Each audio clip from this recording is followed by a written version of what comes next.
दोस्तों आप सभी को ये खबर तो मिल ही चुकी होगी कि यहाँ पर इंडियन गवर्नमेंट ने जो 9 बड़े एक्सचेंजेस हैं उनके नाम यहाँ पर पब्लिश किए हैं। और रीज़न भी दोस्तों वहाँ पर शायद आप सभी को नहीं पता होगा कि भाई आखिर माजरा क्या है, क्यों इस तरह की न्यूज़ मार्केट में आ रही है और क्यों गवर्नमेंट कह रही है कि भाई यहाँ पर बाइनेंस से लेकर के तमाम वो जो 9 एक्सचेंजेस हैं उनके यूआरएल को इंडिया में बैन कर दिया जाएगा। अब यहाँ पर कल तक ये न्यूज़ आप सभी को पता लग चुकी होगी और उससे आगे की जो दोस्तों यहाँ पर खबर है वो मैं यहाँ पर आपको बता देता हूँ कि दोस्तों उसके पीछे का कारण क्या है। दोस्तों इंडिया में लगभग आप सभी को पता है कि मोस्टली यूजर्स जब से 1% टीडीएस आया है तो बाहर के जो फॉरेन एक्सचेंजेस हैं, चाहे बाइनेंस है, क्रैकन है, तमाम जो एक्सचेंजेस हैं, जो लीडिंग एक्सचेंजेस हैं, उनका यूज़ करते हैं। अब 1% टीडीएस गवर्नमेंट यहाँ पर लेना चाहती है। अब दोस्तों यहाँ पर एक डाटा कॉन्फ़िगर किया गया कि भाई लगभग इंडिया में 32,000 करोड़ से ज़्यादा का यहाँ पर ट्रेडिंग वॉल्यूम आप मान सकते हैं वो फॉरेन एक्सचेंजेस पर ट्रेड करने के लिए चला गया। और ट्रेड करने के लिए तो वहाँ पर चला गया, लेकिन वहाँ पर 1% टीडीएस जो गवर्नमेंट को यहाँ पर देना था उसमें से 1% टीडीएस शायद गवर्नमेंट को वहाँ पर पूरा नहीं मिल पाया है और वो आंकड़ा यहाँ पर ट्रैक किया गया। अब यहाँ पर पीएमएलए एक्ट 2002 की बात करें तो जो एक्सचेंजेस यहाँ पर बैन लगाया है इंडिया ने कि भाई अभी फिलहाल के समय पर आपको किसी भी तरह से यहाँ पर टेंशन लेने की ज़रूरत नहीं है, कोई भी हड़बड़ाहट आपको नहीं करनी है, अपना फंड वगैरह आप ट्रांसफ़र करने लगे या कुछ इस तरह से आप करने लगे, भाई कुछ नहीं है अभी फ़िलहाल के समय पर। सारी की सारी चीज़ें जब तक यहाँ पर बिल्कुल क्लियर नहीं हो जाएंगी। अब यहाँ पर पीएमएलए एक्ट 2002 की दोस्तों बात निकल के आएगी, भाई वहाँ पर एक सर्टिफिकेट आप कह सकते हैं कि इंडियन गवर्नमेंट सर्टिफिकेट देगी उस एक्ट के तहत। अगर आपने लिया हुआ है तो आप यहाँ पर एक्सचेंज को रन कर सकते हैं, नहीं लिया हुआ तो भाई आप यहाँ पर नहीं कर सकते हैं। तो ये जो 9 एक्सचेंजेस हैं इसमें से एक गवर्नमेंट ने शायद बात करी होगी कि भाई पहले तो हमें डाटा सारा दीजिए, क्योंकि गवर्नमेंट को भी पता है कि भाई ट्रेडिंग वॉल्यूम तो पैसा तो यहाँ से इंडिया से लोग यहाँ पर ट्रेड तो कर रहे हैं लेकिन टीडीएस नहीं आ रहा है।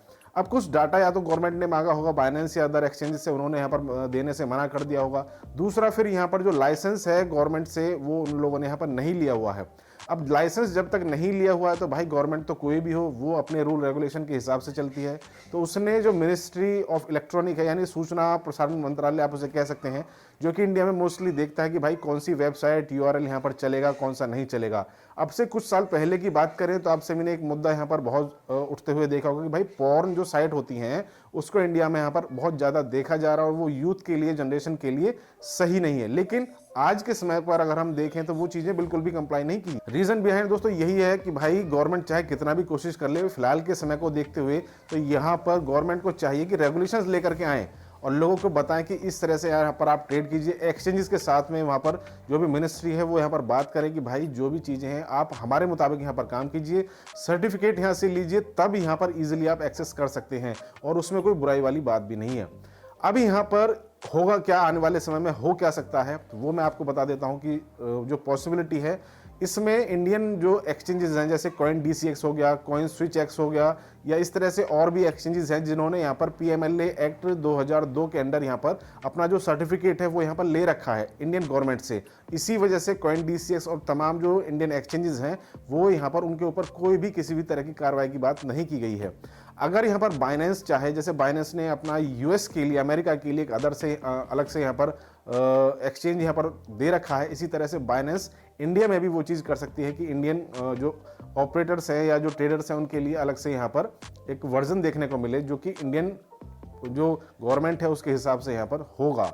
अब पॉसिबिलिटी तो यही है कि भाई आपको अगर ट्रेड करना है, क्योंकि कोई भी एक्सचेंज नहीं चाहेगा कि उसके पास से जो वॉल्यूम है, वॉल्यूम का ही सारा खेल होता है।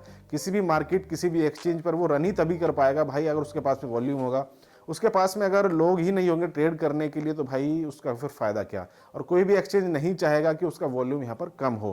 तो ये सारी की सारी बातें फिलहाल के समय पर निकल करके आ रही हैं। आपको किसी भी तरह से पैनिक नहीं होना है। जो भी 9 एक्सचेंजेस यहाँ पर नाम लिए जा रहे हैं, हालांकि टेलीग्राम और ट्विटर आपने ज्वाइन कर लिया होगा, वहाँ पर वो अपडेट मैंने ऑलरेडी दे दिया। टेलीग्राम पर तो मोस्टली आज के समय पर और ट्विटर पर मैं ज़्यादा जो अपडेट्स हैं वो डेली, ट्विटर पर तो मोस्टली जो दिन की जितनी अपडेट्स होती हैं वो वहाँ पर आपको देखने को मिलती रहेंगी। फिलहाल के समय की अगर हम कंक्लूजन की बात करें तो आपको परेशान होने की ज़रूरत नहीं है। आने वाले समय में हो सकता है कि ये जो एक्सचेंजेस जो नाम निकल करके आ रहे हैं ये फिर दोबारा से पीएमएलए एक्ट 2002 के अंदर अपना एक्सचेंज रजिस्टर्ड करने के लिए अप्लाई करें और गवर्नमेंट उन्हें अप्रूवल दे भी देगी। इसमें कोई बुराई वाली बात भी नहीं, क्योंकि इंडिया में ऑलरेडी कई एक्सचेंजेस हैं जिन्होंने अप्रूवल लिया हुआ है। वो बाइनेंस से तो काफ़ी हद तक छोटे हैं और बाइनेंस तो लीडिंग एक्सचेंज है वर्ल्ड का, तो वो भी लेना चाहे तो ले सकता है। बस यहाँ पर हो सकता है कि गवर्नमेंट की कुछ शर्तें होंगी कि भाई हमें जो यूज़र्स हैं उनका ये डाटा आप दीजिए, ये चीज़ें हमें वहाँ पर चाहिए। तो गवर्नमेंट अगर कहेगी तो भाई एक्सचेंज उन्हें देगा भी, अगर उसे ट्रेड कराना है और बिल्कुल लीगलिटी के साथ में वहाँ पर चलना है। तो फिलहाल के समय का कंक्लूजन यही है। आने वाले समय में जो भी अपडेट होगी हमारे चैनल पर आपको देखने को मिल जाएगी। वीडियो को लाइक कीजिएगा और शेयर कीजिएगा। हम कल फिर मिलेंगे नेक्स्ट वीडियो में नेक्स्ट अपडेट के साथ।